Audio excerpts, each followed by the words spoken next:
Inguinal hernia repair is one of the most common procedures that we carry out in surgical practice. The emphasis on hernia repair techniques has been in terms of getting patients out of the hospital as quickly as possible and doing the procedure even as a daycare operation. However, even though regional field block anesthesia has been available for a long period of time, surgeons in general have been quite refractory to using it as a measure of pain control. We do know that it's an established method and that the anesthesia can be excellent. In recent years also, using ultrasound to guide administration of the block increases the effectiveness of the block because you're able to find anatomic planes precisely and infiltrate nerves in the areas where they should be infiltrated. If this procedure is done blind, quite often the resulting block may not be adequate.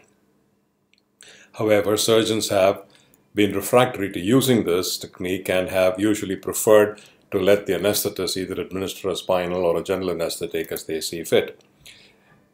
What we don't know and we're trying to assess in this study is, does ultrasound-guided field block administered by anesthetists, and this is the important issue in here, since surgeons are reluctant to do it, if anesthetists gave it as part of their own anesthesia techniques, how does it measure up in terms of pain control? The study was done in a prospective randomized fashion. Adult males undergoing elective open Liechtenstein kind of inguinal hernia repair were used. The ultrasound-guided IFB was compared against spinal anesthesia. Blockage of the ilioinguinal and iliohypogastric nerves was done using ultrasound guidance to ensure that the placement of anesthetic was in the right area. The incision line was infiltrated and there was subfascial inguinal canal anesthesia also achieved, as is described in terms of the technique of this procedure for many, many years. The controls were patients were given spinal anesthesia. The study was randomized and the authors were able to recruit 42 patients into the ultrasound-guided field block arm and another 44 into the spinal anesthesia arm. The outcome assessed was essentially pain after the procedure, and the authors have used an objective visual pain score where they asked patients to classify their pain using a 0 to 10 visual analog system, and the pain was classified as being mild if it was less than 3 or moderate and severe if it was greater than 4. The outcomes compared were ultrasound-guided IFB with spinal anesthesia, and when they looked at the visual pain scores, they found that with regards to static scores, that is pain when patients were not moving, the ultrasound-guided IFB came out well ahead, and similarly too, dynamic pain scores, that is pain associated with movement, were also significantly better with the field block. They also looked at 3 other areas: postoperative pain scores, the maximum scores in terms of static pain, the maximum scores in terms of dynamic pain. They looked at the total amount of analgesic usage in terms of the time to the first dose and in terms of the total amount which is given to a patient.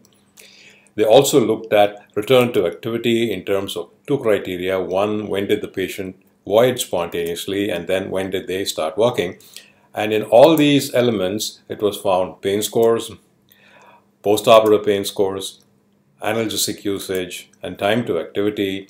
The ultrasound-guided field block did much better than spinal anesthesia, and all differences were statistically significant. The authors therefore conclude that ultrasound-guided IFB used by anesthesiologists is an effective option to producing pain relief in patients undergoing inguinal hernia repair by the open Liechtenstein procedure. It's a good study. First of all, it's a prospective randomized controlled trial where the sample sizes were assessed before the surgery. Exclusions were all fairly reasonable, and at the end of the study, they recruited the number of patients that the initial sample size calculation dictated.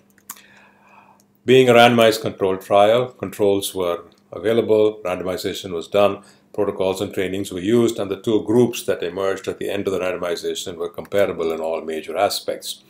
So therefore, putting it all together, this is a very well done trial, and I think that it behooves us in surgical practice to adopt the procedure of ultrasound-guided field block for the performance of inguinal hernia repairs in adults.